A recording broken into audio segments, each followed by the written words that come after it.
Domonique Tyshawn Holley-Grisham was a 16-year-old from Rochester, New York. He was the second oldest son and an excellent athlete. On Saturday, February 12, 2009, his hockey team won their championship. To celebrate, his mother planned a party for that evening. While she was out shopping, Domonique got a call. He then left his house.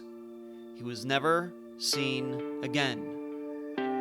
I'm Ed Densel, and this is Unfound.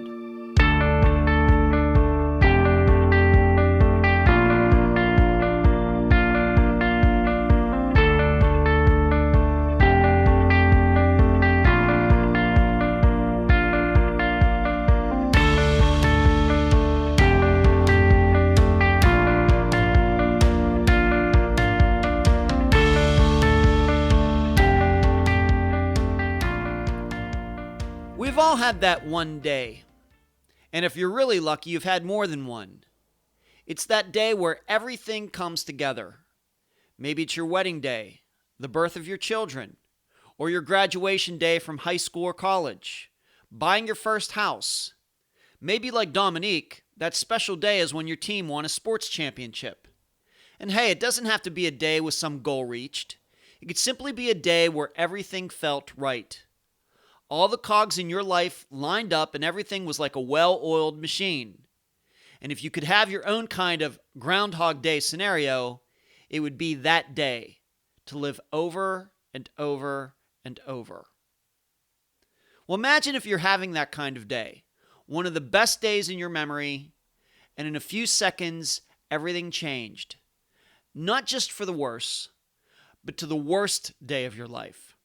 Because that's what happened for the Holley-Grisham family on February 12, 2009. Their beloved brother and son won the hockey championship that day. A party was planned for that evening to commemorate both that and his recent birthday. Then with one phone call, Domonique was gone. And now a summary of the case. This is brought to you by my friend Megan Good's site, charlieproject.org. Domonique had just turned 16 and was keeping his life in order. Despite there being problems in his neighborhood, with cameras even being set up down at the corner to catch drug dealers, he was in school, making good grades, being a good older brother, and playing sports, with his favorite one being hockey. He even had a girlfriend, although she attended a different high school than Domonique did. On the morning and into the afternoon of Saturday, February 12, 2009, Domonique and his hockey team won the club championship in Rochester, with Domonique being the star. What was to be a birthday party for Domonique that evening, he had turned 16 a few weeks before that, became a championship celebration as well. So, while Domonique's mother was out shopping after the game, Domonique got busy burning CDs at home that would be played that evening. Also at the house were a friend of the family and one of Domonique's younger brothers. Although Domonique's mother did get a call from him saying the three were fighting over the TV remote control, nothing seemed odd. Those kinds of disagreements were common in a house full of boys. Yet not long after that, according to the other two at the house, Domonique got a call. They couldn't hear what he was saying, but shortly after he left the house, still talking to whoever called him.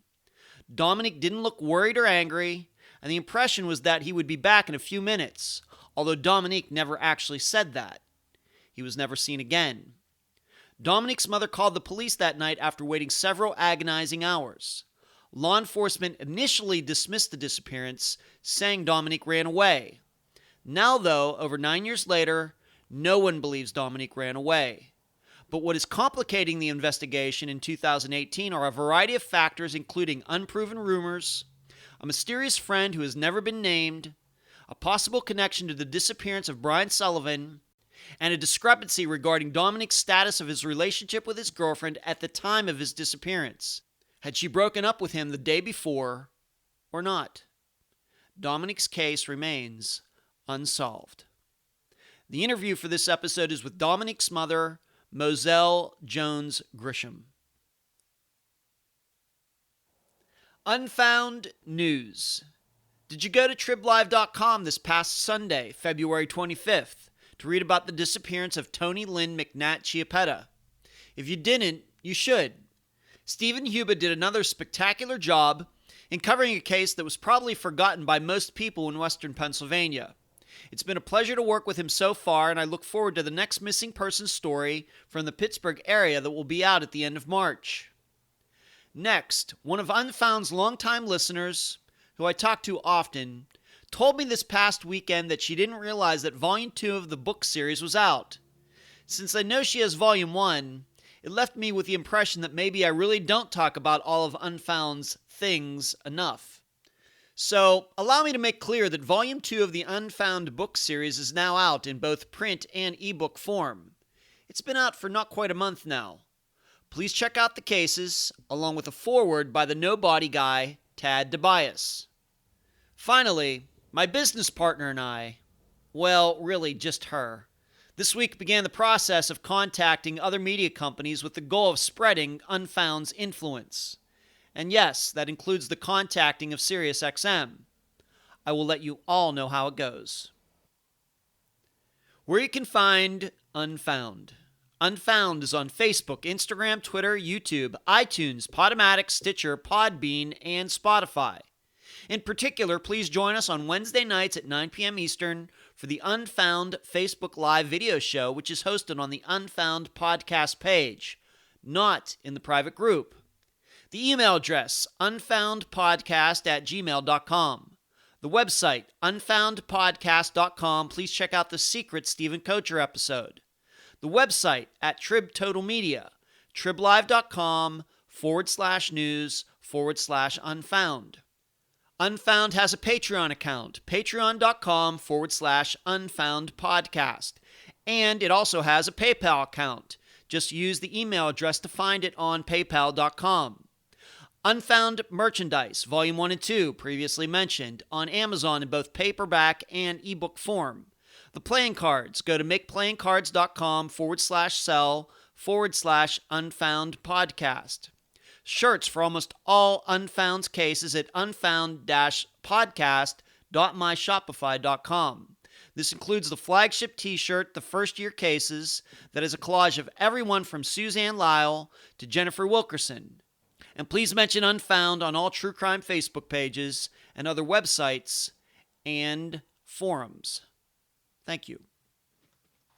I'm so happy to have on this episode of Unfound the mother of Domonique Holley-Grisham, Moselle Jones Grisham. Moselle, welcome to Unfound. Hello, everyone. Tell listeners a little bit about your son, Domonique. First of all, Domonique is a great name. How did you come up with that name for your son? I have 6 boys, and Domonique, whether he was going to be a girl or a boy, we was decided that we was going to name him Domonique, and he was named Tyshawn after his dad's brother, and then Grisham is his dad's name. Okay, and how many brothers and sisters does Domonique have? How many children do you have, Moselle? I have 6 boys. Dominique's my second oldest, but their dad have 6 boys and 2 girls. Wow, 6 boys. Wow, that's a lot of testosterone under one roof, Moselle. Yeah. Okay, and he was the second. He was the second oldest. So, Yeah. what are the age ranges? What are the age ranges of your kids, of your sons? My sons are 21, 22, 23, 24, 25, and 26.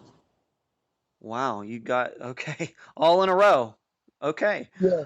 So tell the listeners a little bit about Domonique. What was he like? You have all these sons, so you have, of course, a lot of comparisons. What would you say made Domonique unique compared to all your other sons? They played sports. They were very into a lot of activities. Like I said, Domonique was my second oldest. They sometimes got along, sometimes didn't.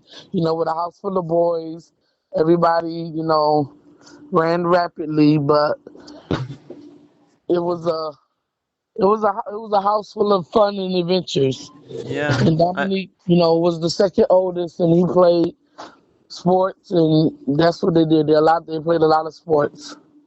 What's interesting to me is one of his favorite sports was hockey. And in Yes. fact, that's where he was the day he disappeared. But how did he get into that particular sport? When Dominique was younger, I experienced having a stroke. So, my oldest son, godmother Jocelyn, she her family took Dominique and little Jesse in, and that's where he get the interest in doing hockey. He was living out there in Honeyway Falls, and besides playing basketball and football, hockey took an interest in his liking. He loved to play hockey. Was he a pretty good skater? Yeah, didn't even know who taught him how to ice skate, but he was really good. That's really interesting. And there aren't many high school hockey teams out there, so it was good that he could find some place to play up there in New York. Right. Good. I'm guessing that he loved the contact and Yeah. the speed Yes. involved in the game. It's even a faster Yes. game than football is. Yes, because he played floor hockey and he played ice hockey. Both. And the day that he went missing, that's when he was playing floor hockey at the Carter Street Rec Center. Okay. And we're going to get into that. So, how did he do in school? What were his interests in school? Any other interests, any clubs or anything like that as a young man? When he was younger, he went to school out in Honeyway Falls, so he didn't come to school in the Rochester area until he was like a junior, towards junior and senior year, which he went to East High School, and he was pretty good in school because they knew if they wanted to play sports, they had to do good in school. So he was pretty good in school. I can honestly say I had some good boys that were good in school. And was there this change in his schooling from like between ninth and 10th grade and his junior year? Why did he switch? Because he came back home when he was younger. When I had the stroke in '96, he stayed out there with his godparents, which was a better school. It was, I would say, out in the suburbs. It was a better school than being in versus the local schooling, and he was there with them, so it made a better education for him. And then he came home to go to the city school district, which is how he ended up at East High School. Okay. And so all of it was at this point were all of your sons then living back with you at your house Between or me what? and between me and her dad. Between you and Their their dad. dad. Okay. And did they all end up going to the school that Dominique went to? No, only No. Dominique went to East High. Oh, okay.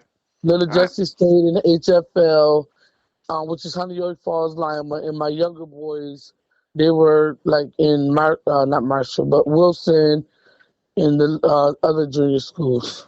Okay. And how did all of your sons get along? I mean, I'm going to guess that there was their Yeah. share. They, Brothers sometimes get along, sometimes they don't. How was they were typical boys. typical? Typical boys in the same age range. They had their days where they got along, they had their days. But their relationship was really, really close, especially Jesse and Dominique, because they grew up out there, so they had a close relationship. And when they came home, to see their younger brothers, they got along pretty good.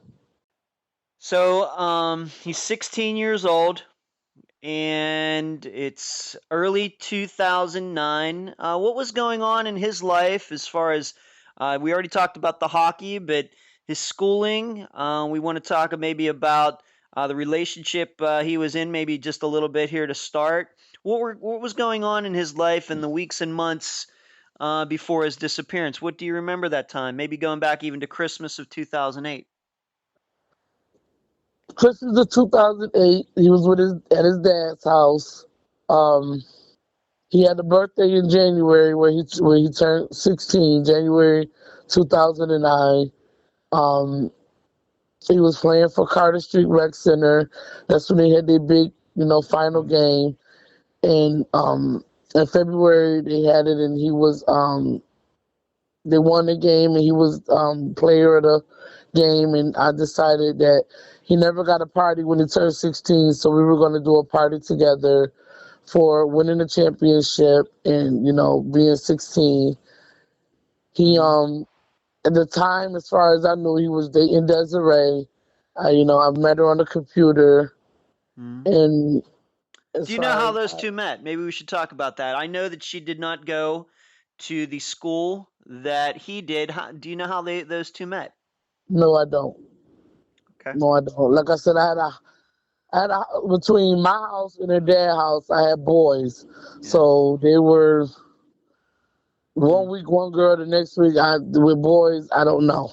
yeah. I didn't get that deep into their relationship as far as with females because it was just starting and there was boys. Yeah, Right. They were I just was 16. Yeah, Yeah, they were just maybe starting to go out and take an interest in the opposite sex, and it's hard to keep track of yeah, all those boys at one time. yes. Yeah, I'm sure any parent can understand that. And we'll talk about her a little later. Um, Now that looking back at it, as you can, and it's unfortunately tomorrow. We're conducting this interview on February 11th, 2018. Tomorrow is the ninth anniversary, and I'm sure Hmm. I don't need to remind you of that.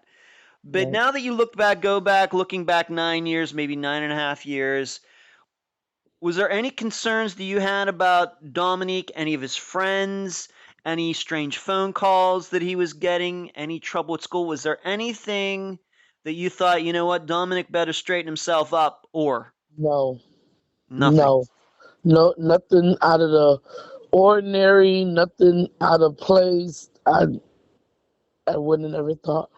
Hmm. And during that time, maybe being that he's 16, his younger brothers may not be able to relate as much. But did Dominique ever say anything to his older brother about, "Hey, I'm having problems with this guy," or anything like that? Anything Not that as far as I knew, because little Jesse would have been 17. He like was a year older, Hmm, and as far as I know, no, they never came to me as far as mommy Dominique having trouble with this, because they all was together, so I wouldn't have never known nothing out of the ordinary. It was just a typical day. and Jesse, once again the oldest one, he was a year older. He would Yes, have been 17 at the time of yes. Dominique's disappearance. He, in the last night, if you can say, once again, I'm not here to get into family personal secrets, but in this time in the last 9 years, he's never come to you since then and said, "You know what? Now that I look back at it, Dominic said this to me this one day." No, Anything? Nothing. not as far as to me. Nope. No. And they know how it is with me knowing Dominique's gone and how I Mm, feel about the situation and how I worry and how I try so hard to try to find him. He'll come and be like, "Well, mom, being that he was the oldest and him and Dominique was close, he feels that he wished he would have knew more about what Dominique was doing or what Dominique was going through." sure. Sure. And I know this is a difficult question, but I feel like I have to ask it. Since Dominic disappeared, is there anything that you found out about him that you didn't know at the time? Maybe something suspicious, any Well, activity that he shouldn't have been involved in? I know this is a tough question, but I have to ask it as a reporter. no, as the investigation went on, as far as investigator, Dominique with six boys, they did, he hung out. They had friends that hung out in a local gang. Mm, That they were, tough. They were tight with, like, they'll be like, "Well, we know them." They'll say they know them by association, but as far as their homeboys or somebody they went to school with, if they was in a local gang, they hung out with them. So as far as being in TMB, he wasn't in it, but he had a lot of friends that was. So they hung out, with a lot of their friends. Typical boys. They smoke. I ain't mm, saying they were on a pedestal and high mm, mighty and all that, but mm. they smoke their Black and Miles. They'll smoke their weed every now and then, but nothing out of the ordinary. As I would feel that they was a threat to any of these, kids. Nothing. And Nothing. like you said, he was playing sports, wasn't missing practices, was doing well in school. So Dominique was taking care of his business. Yes. Okay. All right. And I think anybody that's grown up in any town even myself, going back to where I grew up in Leechburg, Pennsylvania. Yeah, sometimes you're just going to have some friends that aren't quite like you. Right, right, Just maybe they do have a run-in with the law once in a while, but you just have to maintain that distance, but be friendly at the same time. right. Okay. So tell the listeners about what you remember about February 12th, 2009. Maybe we can start with these playoffs or this championship that Domonique took part in for his hockey team. I just knew that he took a very good interest in hockey, and they played. Like I said, he played for the center, and that's where he will go. Like after school, they will go to the center play basketball, and that's where he joined the hockey team. Um, that day, like I said, we were gonna plan a party all in one for winning, and not doing anything on his birthday. So Domonique was I went out to get the supplies. Domonique was home with my younger son, which is my youngest, Antonio, and my best friend, Jeremy. And Jeremy just said it was a basic day. Domonique was making CDs for the party. Before I left, I did, speak with Desiree on the computer as far as hi and, are you coming, or, just a typical conversation.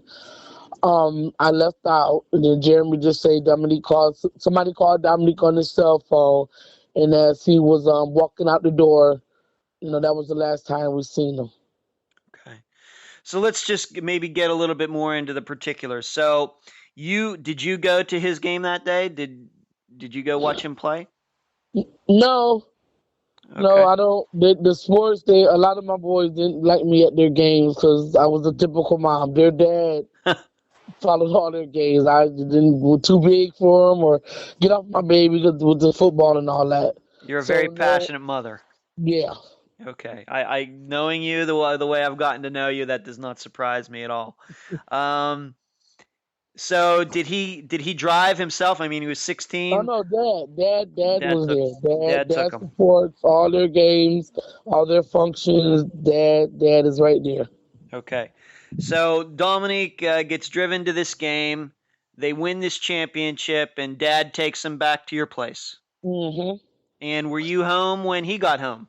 Yes, and that's when I was like, we're gonna go, and that's what we had planned to say we're gonna do something for him. 'Cause he was like, I just turned 16 and I didn't get no party because I'm the mom. I have to give them a party on their birthdays or whatever. So Yeah. Jesse was like, well, let's go.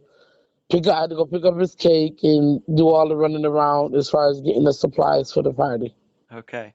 And how long would you say that you had this party planned from? Obviously, you might not have known that they were going to win the championship that day, but you, of course, had his birthday back in January. How long would you say you planned this party before that day came up? I want to say if it was, I don't remember what day it was, but we had planned it just at the beginning of the week because it would have been a weekend thing, and he wanted to have friends over for his birthday. So you maybe had started planning that party The the week beginning of the before, week. the Yeah. beginning of the week. So maybe like Hmm. 5 or 6 days before that. Yeah. Okay. And who was all invited to this party? How big of a party was this to be? Like 10 people or 25 people or? Man, I didn't mean. Just like family, friends, because I have a big family, so it was just Mhm. probably maybe family and friends, a couple of the people from his house, whoever he wanted to, have come over. And so Dominique knew that this party was going to be happening. He knew it was going to be on that Saturday, let's say Saturday evening. Mm. You saw him, you go out to shop. He's left at home with your friend and My your best friend youngest and my son. youngest son. And Jeremy said Dominique made a CD because, their music back then with the computer, you Sure. could download and make a CD. He made a CD. Him and his younger brother got into it about the video game remote. So Jeremy, Tonton called me and was like, Dominique hit me. And Dominique was like, Tonton won't get out the way. I'm trying to do this. So Jeremy said, Dominique whooped Tonton, basically boys. He made a CD for his party. He cleaned up. And then somebody called him on his phone. All right. And let's let's talk about that for a little bit. Was Dominique in another room when this phone call happened? Did either I, your youngest son or your friend happen to hear any content of the call at all? I have no idea. I No. don't know what part of the house he was at. I just know Jeremy said somebody called him as he was walking down the stairs. The way my house was, he was walking down the stairs talking on his phone and walked out the front door. All right, and he didn't really remember the words that Domonique was saying. Did your friend have any idea if he was talking? Did he get any idea of whether if it was a man or a woman he was talking to, or a No, boy or a girl? no. None. I mean, typical 16-year-old guy, 16-year-old kid. Okay. Basic phone call. Who knows who he was talking to? Okay. And did Domonique look or sound angry or happy or I distressed? I have Anything? no idea. No idea. That Not didn't. to. I mean, Jeremy didn't say nothing out of the ordinary. He just said Dominique was on the phone with somebody. Somebody called him. He answered Yeah. and talked on the phone. Okay. So and once again, these, your son and your friend didn't know that this was the last time that You will Dominique would see be him. seen. If they'd known that, if they thought it was suspicious, they probably would have paid more attention.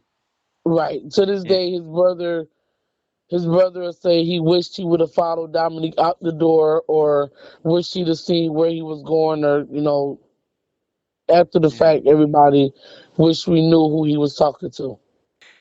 Now, you don't live in the Rochester area anymore. You've moved away. Yes. But what kind of area did you live in Rochester at the time? Is this something where, he walks outside, decent neighborhood, or how would you portray where you used to live in New York, in Rochester? Where I lived was on Champlain, which is off of the corner of Jefferson Avenue, and I lived on a one-way street. And at the end of the street was the middle school, Wilson middle school. I mean, it was a fairly decent neighborhood. All right, we're gonna talk maybe a little bit more about the neighborhood, but you personally would have no problem with Dominic if he was on the phone walking outside, maybe if he wanted some privacy to talk on the phone outside. That No, wouldn't worry you at all. no. Okay. So he walks out, and your friend and your son don't don't know where he is going. They just probably take for granted he's going to be back inside in a couple minutes, but he doesn't come back. You get home, and what do you do, and what do they say? What happens then when you get home? We got home. I'm just like, well, maybe Dominique went to get some of his homeboys or see, so we wait there. Then it got later. Then I called Jesse, and Jesse, he was like, well, now it's about 9 o'clock. So we called the Rochester Police Department. At the time, they told me, they couldn't do anything until he was missing for 24 hours. So then it Yeah. got to be 2 o'clock, and then the officer finally came out, and they were trying to convince me that maybe he ran away, which he wouldn't have had a reason to run away. Right. Somebody's not a young man or young woman is not going to be preparing CDs for a party and then Right, run and away then thinking before they're the gonna party run away. happens. Yeah. So they did the police report. Um, Before 2 o'clock came, when I called the cops, me and my cousin, we went to Dominique's girlfriend at the time house to see if she knew anything, or to see if he was probably over there. She let us in. We talked, and he wasn't there. And I just basically told her, if you hear or see anything, please let me know. And we made it back home, and just was waiting on him to come home.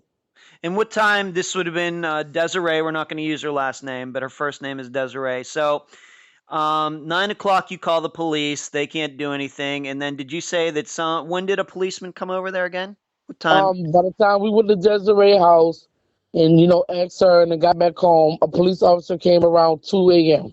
2 a.m. So that would have been now Sunday morning. It was night, Sunday morning. Okay. And did he take a report? What did he do? Yep, he took the report, and they basically told me the typical thing. Oh, he's probably gone, and he'll probably be back tomorrow. Basically, He probably just left home. He'll be back in a couple of hours or a couple of days. Yeah. And that was the last time. I have the original police report, and that was the last time I talked to an officer that day. Okay. When you went over to Desiree's, I guess it would have been something because she went to a different high school than Hmm. maybe she lived like a half hour away or something. So you maybe got over there at like 10 o'clock that night. Was she there with her parents? Yes, it was her, another young man, and I think her father.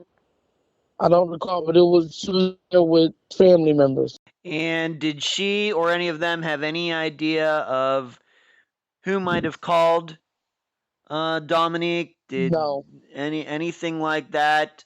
not Maybe that she told me. maybe I should ask you this: was Desiree invited to the party that you were throwing? As far as I knew, she was, because Okay. I had spoke with her on the computer prior to me leaving out the house to go get the stuff. They were sitting there on the computer talking like a FaceTime. They were talking like a FaceTime. So she was invited, but it doesn't. So, but she never did show up at your house that evening, though, No, even though she was invited. no. So you go over there. Nobody in her family nor her can offer up any information as to Dominique. They're just as confused as you are. Yes. So then the police, comes at 2 in the morning. That would be Monday morning or Sunday morning. And what happens after that? Did you the next day? Of course, Dominique is still gone. Did you do any searches? What happens when those 24 hours finally pass? At the time, I didn't know what to do. Yeah. I was more baffled about the fact that I thought the police would have did more. I thought the police would have came out more, but they were set up in their mind, oh, he's a typical kid. He probably just left. He'll be back. I fiddled my thumbs. I sat there and waited. I called family members. I was stuck. I didn't know what to do, Hmm. where to go, who to call. I just didn't know what to do. Was I was Dominique's sitting there. father helping you with this? I mean, he's the one who had gone to the game. He dropped Dominique off. Was he taking part Yeah, in this as well? Jesse was there, and we rode around different areas to see if he was be here. You know, I we just basically rode around to see if could be at either of my sister's house. I have a big family, either of his cousin's house, anywhere. But spending the whole day doing that and not knowing or seeing or hearing anything, we just waited. All right. And maybe you posted some flyers up somewhere, or did you do anything like that? That didn't happen until 2012. Okay. And all right, so we'll get to that in a Mhm. moment. So back in February 2009, after February 12th, did they try to ping his phone or anything like that, No, being that he was talking on the phone? no, they didn't do nothing. They didn't call. They didn't stop by. They didn't do nothing. When I called, because I knew where I lived at, it was a camera on the corner of my street. When I asked, and I worked for the city of Rochester. When I asked them to look at the camera, the officer told me that the cameras were basically there for the drug dealers.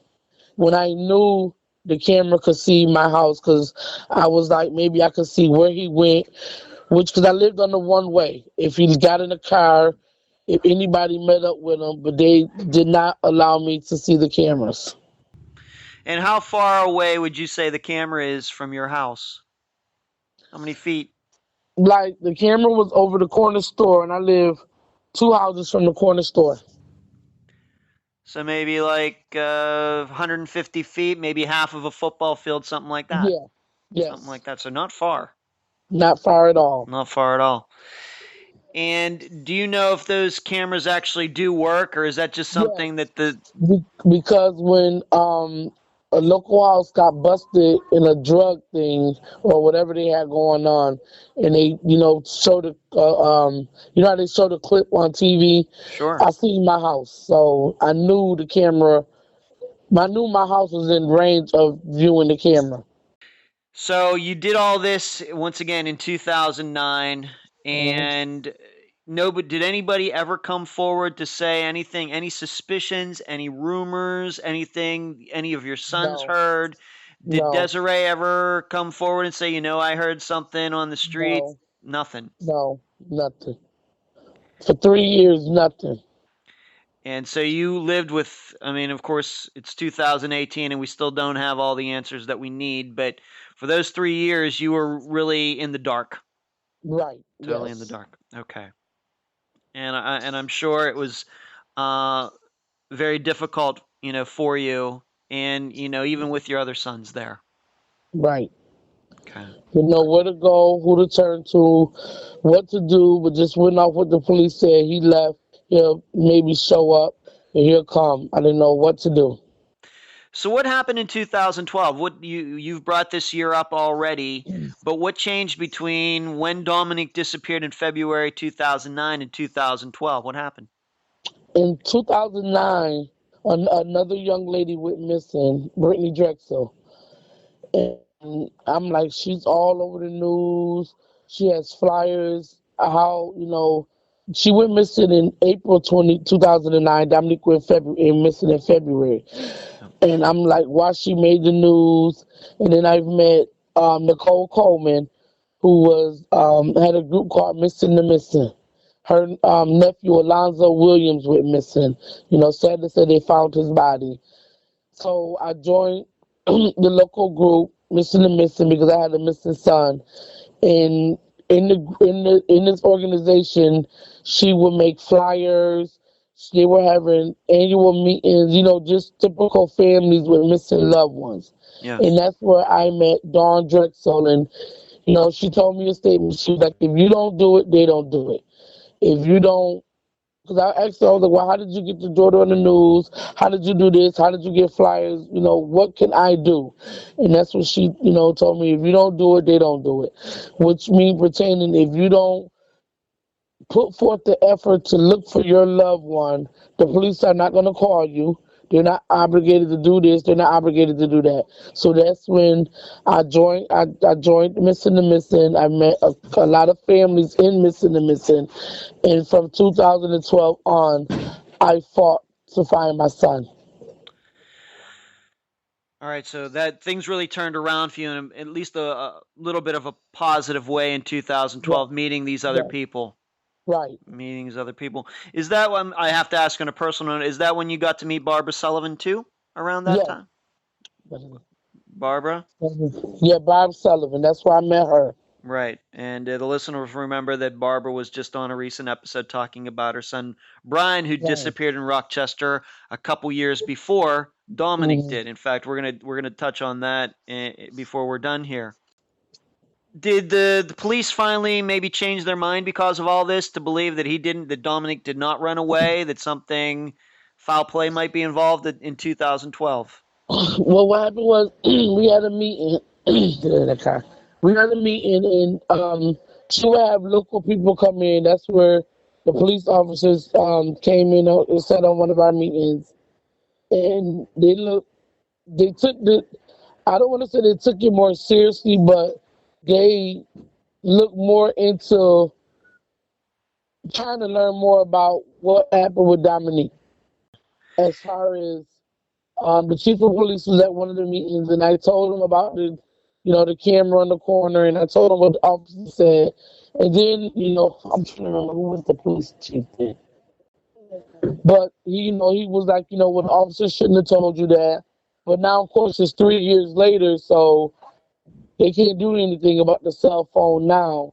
So it Yeah. just, going forward with it as far as doing walks, making flyers, doing everything now what we can possibly do, try to find Dominique. Now you sent me a couple links. You've been on TV. You were on TV in Rochester, I believe, with a detective.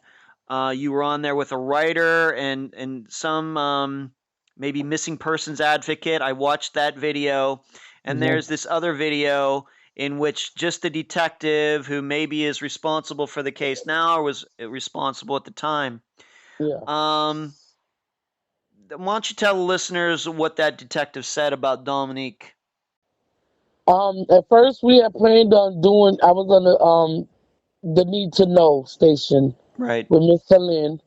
And we were on the panel was me, the guy, the founder or the advocate from the National Center, police officer, and Rodney Brown, who got Dominique's story out there first. He did an article on Dominique in the Minority Reporter.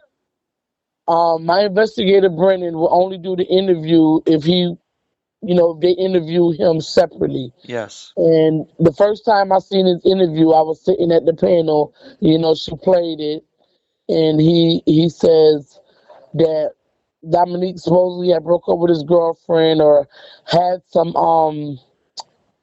statements that he wrote on MySpace, which I never seen. Nobody never showed me anything that he wrote on MySpace, anything. And he goes on to say, well, I'm gonna say this, and I hope it's not true because, and no parent needs to go through this, but there's no evidence showing that this young man is alive. And it kind of hit me because I'm like, well, there's no evidence showing he's dead either, and it just kind of got to me as to why would he make that statement. Yeah. Yeah, it's very curious. Let's talk about the MySpace. MySpace, of course, was the most popular social media site before Facebook came along. Right. And Dominic had an account on there. And what you are Mhm. saying is that in this interview that this detective did on him by himself, Detective Brennan, he said that there was evidence that Desiree and Dominic That had having actually issues. broken up the day before he disappeared. Right. Yes. That's what he said. It was when he said that, was that the first time you ever heard that? Yes, it was.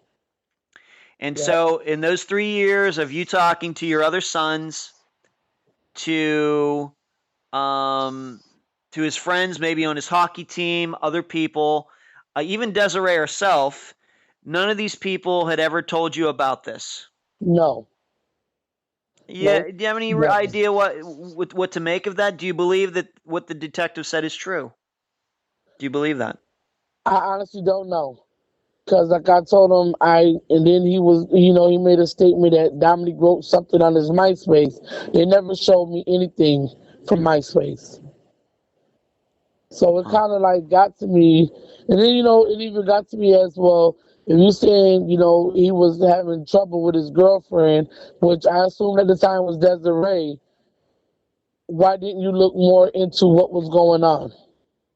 Yeah, You just blatantly made a statement that there's no evidence showing he's alive. I agree.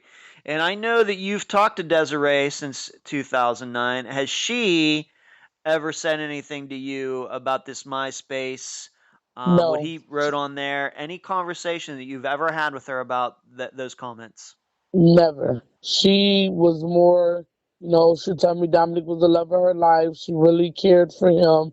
Never gave me no intuition that they were breaking up, that they was having problems, that they were even in an argument.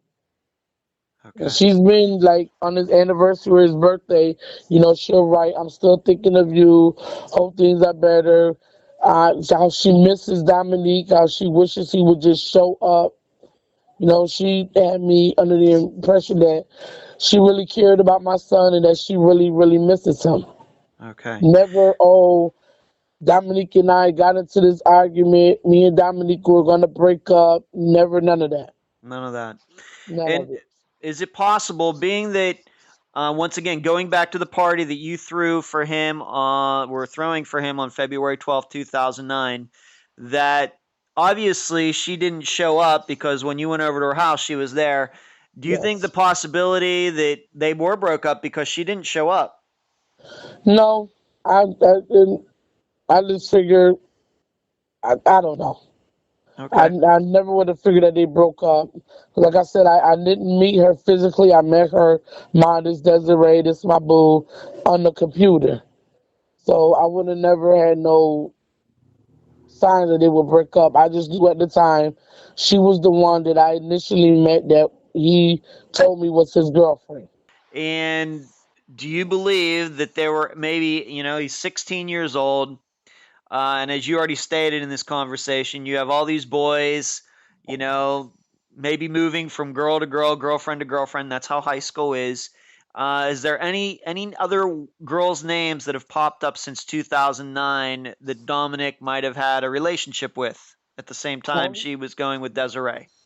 no, the only other girl that I knew that Dominique had anything was little Akila, but she was pregnant, and the baby, and I thought that was his baby, but it came out it wasn't his. But the only everyone he ever told me about, me personally, was Desiree.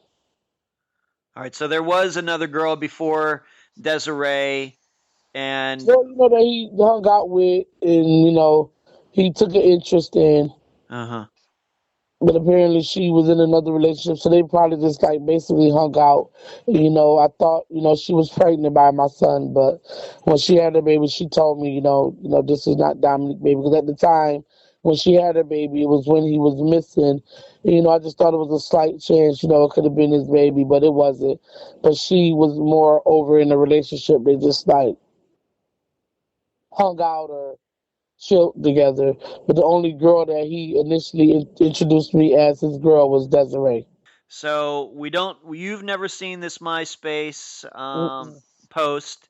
Have any of his friends ever said anything to you about seeing that MySpace post way back No, when? no. All right. And being a mom with six boys, you know, I can honestly say I didn't know every last one of their friends. I mean, I had Sure. six boys. I was working. The things that I would change now is I wished I would have knew the majority of their friends. But Yeah. being boys, mom, this is my homie. This, I'm going to chill with him. I'm going to hang out with him. I didn't get on the personal level as to who they, hung out with. I agree with you, Moselle, that kids don't tell their parents about all their friends. Right. That's just the way it is. So we move up. Let me just ask you this too, because I'm sure the listeners are wondering. In the last 9 years, have you ever been told by anybody any suspicion on who might have called Dominique that day? Any idea? No. Nobody's Nope. ever come forward. Not Desiree, not his other Nope. brothers, not his teammates, not his friends at school. Nobody ever. Nope. As to who called his phone. Nope. And that's the main point of this him disappearing. Like, it goes through my mind was will it be who called him? What was the conversation about? Who was it? I just don't know. Okay. Let's move on to some other things, and these items popped up even more recently than 2012. You told me that last year, I guess 2017 or maybe 2016, a woman came forward saying something about Dominique near a bridge. Why don't you tell the listeners that story, and who is this woman? Um, Her name was Takara. I mean, shit, let me get it out there. She told me when Dominique went missing, she's the stepdaughter of my cousin Cynthia. She told me it was a time I was at Cent House and she wanted to talk to me, but she didn't know how to come forth and talk to me. But she told my cousin about Dominique getting beat up by some boys. And in 2017, I guess I had went live and I was talking about how I hurt I was and the situation and like somebody knows something, please come forward. So she reached out to me and she told me, she apologized for not coming to me sooner, but she's like she wanted to tell me when I was sitting at the table, but she told my cousin. So I called my cousin and I asked her, Senator Takara ever tell you anything about Dominique getting beat up? My cousin told me yes, she did tell me. She said she told me the boys beat him up, but she didn't tell me they killed them. So I'm like, well, killed them. And she basically was saying that, she told me at the time she was a smoker, as far as weed or whatever she was smoking, I don't know. But it just when she seen my live, she felt the need to come forth and tell me, that this is what happened, and they possibly beat him up. They didn't mean to kill him, but they killed them. And then she went on to say, I think I've told you too much. And she didn't want to talk over the phone or over the computer, but she wanted me to come to Rochester and she would tell me more when we meet face to face. So it's 7 years now. So I'm like, well, I can't just jump up and run to Rochester unless I know for sure you have something that's going to possibly lead to me what happened to my son. Yeah. And then she never said nothing after that because she felt she put her life in danger and mine just by talking to me. And she wasn't the only one, that reached out. Some other people wrote on my wall saying that Dominique was deceased and that the police department knew about it. And it was just like different people. And then there was a guy who was in my inbox saying that Dominique was with a friend, that basically at the wrong place at the wrong time. And it Oh, was just a lot that was overwhelming to the fact that they was pushing more towards he was deceased. yeah. And I'm sure it's hard for you to hear those things, especially when none of it can be proven. It's just all these rumors out there. Right. Yeah, that can be very hard on you, and that's a topic that comes up quite often. That sometimes uh, parents or brothers and sisters, whoever, they have to kind of tune out from social media and everything because of all the stuff that's talked about out there. Right. Yeah, it can be very upsetting. Would this woman be in a position to know something like this? Or what is this? What is this walking under this bridge, near this bridge? How close is that to your house? And Well, she said by the St. Paul Bridge, and that was more or so on the east side, and I lived on the west side. But it's the bridge that connect from the west side going to the east side, and a lot of it, something she was saying, you know, kind of made sense. Depending on the part where when I lived on Jefferson, the house she said they hung out at, was her house. So she had to see him in the Plymouth area. So I knew she knew who Dominique was, but as far as me, doing interviews back then and doing certain shows or Dominique's story being broadcast on the news, I didn't take in concept if she heard anything on the news and just said it because she heard it on the news. But it was some things that she said that wasn't mentioned on the news. So I kind of like, well, maybe she kind of know what she's talking about. But at this point, if he got beat up and killed, where's his body? yeah. During her conversation, did she ever give you any names, any nicknames of the other people who might be involved? Yep, she threw out some names, which I sent to my investigator. And has anything come of that? And had you ever heard of any of these people before? Only guy that I would say that she knew was a guy named Black from Thurston. I guess one of Dominique's friends were, had a issue with him. And at the time, only Black I knew from Thurston was my cousin. And I went to my cousin and I pleaded with my cousin, do you know anything about Dominique disappearing? And who other named Black that be on Thurston? He told me, no, cousin, I promise you. And I just took what he said as to hoping he wouldn't lie to me. Now let's get right into that. In fact, and this is connecting, we've already mentioned her and him. We've already mentioned Barb Sullivan and her son Brian, but the Black that they were actually talking from Thurston was actually Derek Murray, who is a suspect in Brian Sullivan's disappearance. Right. And when did this all happen again? When was this name mentioned to you? And In frankly, if I can ask, 2017. excuse me?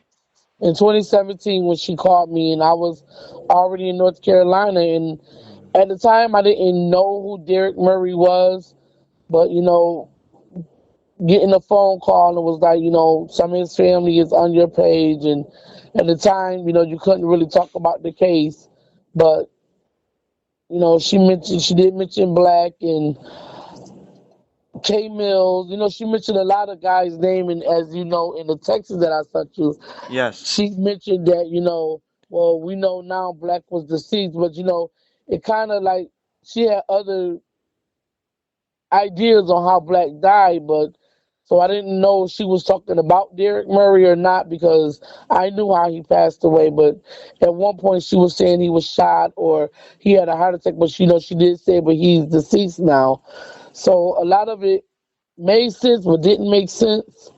I Yeah. didn't know if it was just something she heard and was just trying to say, or she was just throwing a name out there. I don't know. And you first met Barb Sullivan back in 2012. Is that right? Yes. Okay. And prior to his name being mentioned between you and Barb, had his name ever come up in No. anything? No. Never.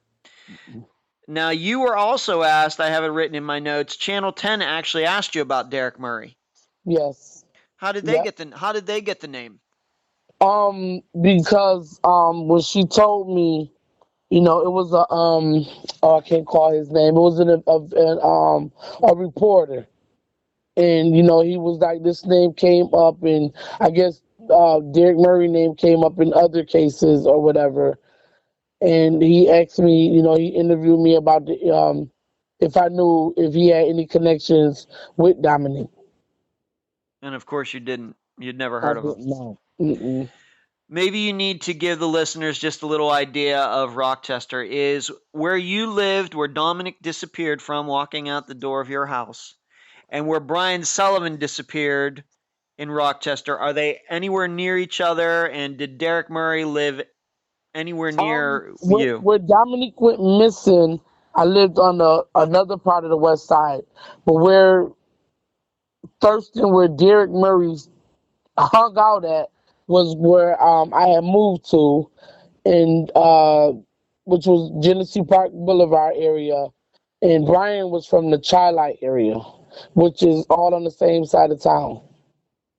All right, so just to keep this as simple, uh, did you live near where Brian Sullivan disappeared from?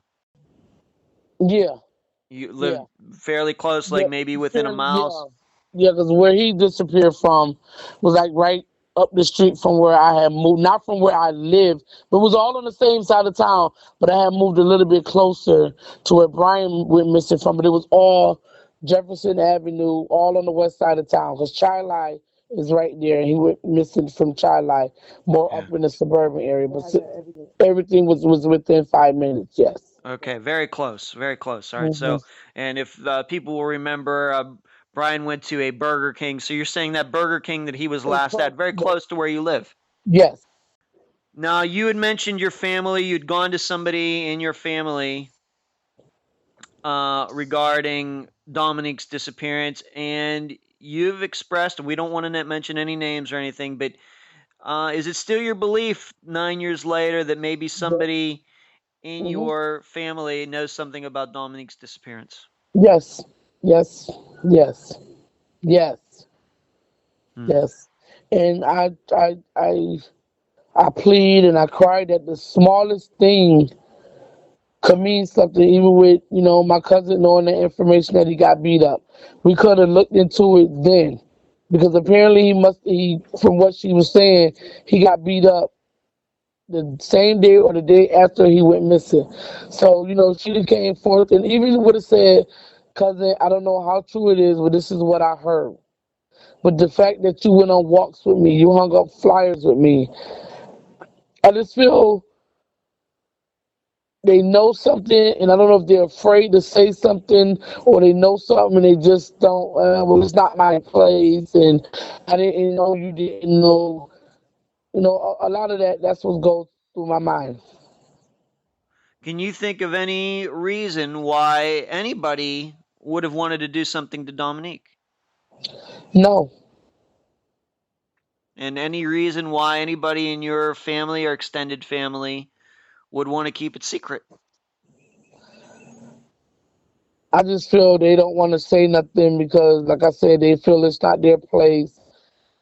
I don't know. Mm. Nowadays, the way people are so grimy and people want to be aware that they know something and don't want to say nothing. I don't know how people think nowadays. It's just 9 years and Rochester only but so big. Yeah, Even if they call it in anonymously, somebody knows something. I That agree. means not going to walk out the door, you know, and just vanish. Now, the Rochester police, we've already talked about 2009. They didn't take your call very seriously. They took the report, but they thought that Dominic ran away, or they maybe thought he was going to come back. Of course, he never did. What's your experience been with the police over the last 9 years? Nightmare from hell. They don't call. They don't do nothing. I moved to North Carolina. Brittany Drexel went missing down in South Carolina. I've had a reporter come to me and was like, "Well, we're going to be down there covering Brittany's story. Would you like to come and talk about Dominique?" Now, truly, Dawn probably wouldn't have mind me doing it, but it's just the fact, why would I come, take away from her story when I came to Rochester to do Dominique anniversary or to do a walk and nobody shows up? When we did the unrevealing of his billboard, no reporter, no investigator, nothing. I look at other cases and I see an investigator there or reaches out. Mine, nothing. Unless I call them, they don't call me. The Yeah. Polyclass Foundation has helped me with Dominique flyers. Dominique's birthday was just in January. I called and left 3 messages for Mr. Russo at the Center for Missing and Exploited Children. He has not called me back yet. And I just feel they don't care. Yeah. And in fact, the one of the videos that you sent me, one that we already mentioned, where there was the detective there, the reporter from the Minority Reporter, I guess, in the Rochester area, and then that Yes. representative of the mass National whatever. Center. Yeah. One of the things you did talk about were minorities not getting as much attention as, Yes. frankly, Caucasians or white people. That was part Right. of the discussion. Yes. Because after Rodney, I went to Rodney at the Minority Report because I seen where he ran a story on my Uncle TJ. So, I called and asked my cousin, mentioned that maybe I should go down there and talk to them. And when Rodney ran the story, he was like, "Ooh, girl, the hell I got for writing that story," as if, they didn't want the story ran or we tried to reach out and she didn't correspond. So I'm like, why would I not want to help you look for my son? And I just felt, even before I moved to North Carolina, me and Bob went to the investigator. I told him my plans about moving. He was on his way to lunch, had a backpack, and he just acted nonchalant. Like, okay, write your number down here. I'll keep in touch. It's just like he didn't call me in the back, to say, well, Moselle, we're going to keep, looking. We're going to. It was in the lobby. It was during a Do the Right Thing event. Kids in the lobby full. Me and Bob was sitting in the waiting room. He just plopped down and was like, "Oh, I'm going to lunch, but just write your number down and I'll keep in contact." I just got the feeling that he didn't care. Do you believe it's still the attitude of the Rochester Police Department? I mean, I know what that detective said in that interview. There's no proof that Dominique is alive. Do you think that their opinion since 2000 has changed as to what happened to Dominique, or do you think, behind the scenes they think that he just still ran away? What do you? Yeah, because I had to go to the center to get them to change "Endangered Runaway" off his flyers. And even at a time where this young guy, Justin, I don't know who he was, when he wrote on my wall, I was at bingo, and everybody like, "Yo, did you see that? Did you see that?" My phone was off, and I took it to the police department, and it kind of hurted me because they were like, "Oh, well, this is just hearsay. There's nothing we can do." And I know for a fact anybody that has a Facebook has an IEP address. You could track it down, That's true. and they didn't do nothing. When a young man was willing to talk to, and he did talk to Investigator Brennan, and I asked Investigator Brennan, what was the outcome? He said, "Oh, it was just hearsay. Nothing of it." So Well, I it's just feel they hearsay don't until care. it's hearsay until you actually do something about it to find out if it's true or not. Right, Every right, every call in to not to a Crime Stopper line is a hearsay until you prove otherwise. right, You have to go make a couple phone calls, go visit a couple people, interview people to find out if it's true or not. right. He interviewed the guy, and I had to actually call him to see what happened. And he was like, "Oh, I went and I talked with him, but you know what he was saying was just hearsay. Hearsay from who? Hearsay from what? You know." And at this Yeah. point, you never showed me on MySpace where you collaborated that Dominique was depressed or he was having issues with his girlfriend. Never showed me that. I don't know what was said, what Yeah. was written. He didn't tell me none of that. Yeah. And because they didn't take it seriously, all those years passed, they couldn't ping the phone or anything like that. And I'm still wondering if the kind of phone that he had, whether you could ping it or not. I have no idea. What has this been like for the last 9 years? I know, of course, it's been a living hell for you, as it is with any parent, Moselle. What's it been Stress, like for your sons, for the brothers of Dominique?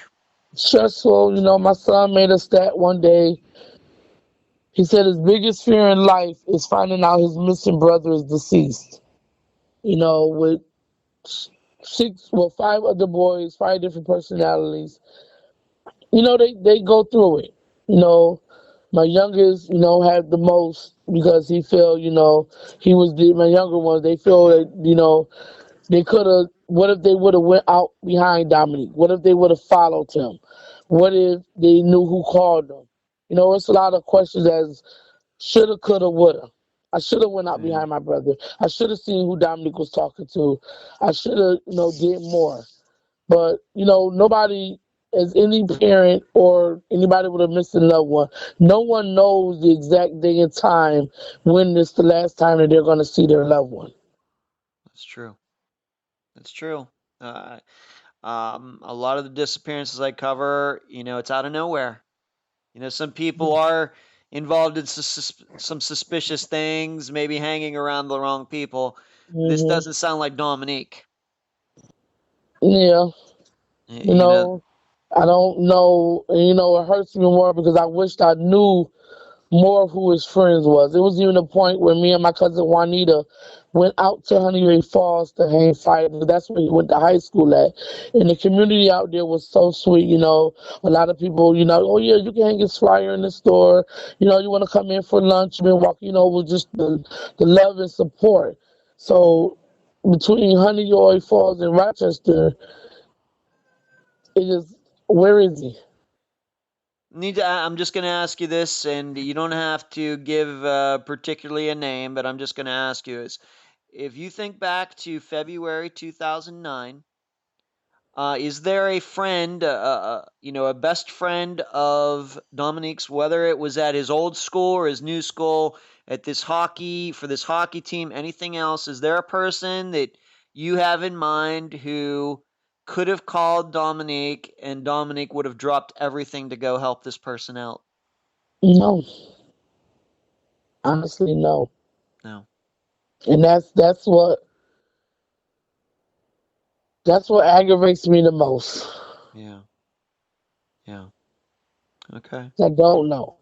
I don't know who he was particularly real close with. I don't know who he hung out with because having boys, they say, "Oh my, you are my business."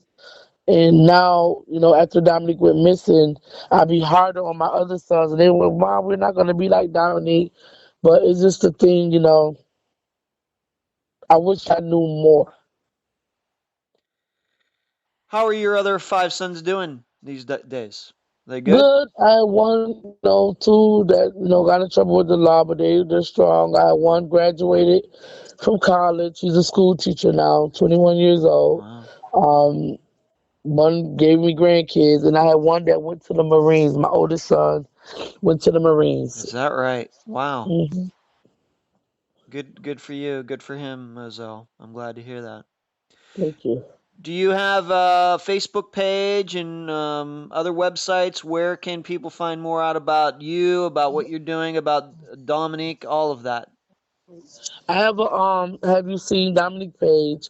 I have a page that's actually for Dominique Holley-Grisham where family members leave stuff. My page is Moselle Lynette Jones Grisham, and we have a missing person page for him that the poly that lost and untold, no, due to untold, lost and missing and lost or not forgotten started. But it's, or you can Google his name, Domonique Tyshawn Holley-Grisham, because Yeah. I did visuals, I did numerous walks. I do try to do something on his anniversary. On his birthday, we'll do a balloon release. Actually, tomorrow we're gonna do another balloon release in North Carolina in honor of him. You know, last year I reached out to family and friends. His favorite color was red, black, and white, and the love that I got when people took the time out to get balloons and release them in honor of Dominique. Yes, and by the time that the listeners are hearing this, they will know that I've linked to all of those sites, and I also will be linking to these interviews that you did. I want the listeners to hear for themselves this interview with Detective Brennan where he talks about the MySpace page, and I want them to see you on that TV show, the Need to Know show. I want them to watch that as well. So I'll be sending them to all of those places in the run up to this episode. Like I said, by the time they're hearing our voice, they already know it's happened. But I want to Hmm. assure you that that's going to happen. Any final words before we conclude this interview, Moselle? No, it's just that, if anybody know anything that happened that day, February 12, 2009, to come forth, every little thing can mean something, any little thing. And, not just for Dominique, but for other people that's out here that have missing loved ones that don't get the closure, that don't get the coverage, that don't get to tell their story. And I really, really appreciate you reaching out to me and taking the time to do this interview. It really, really, really means a lot to me because you have cases where people don't get to tell their story. People don't know where to go. People don't know what to do.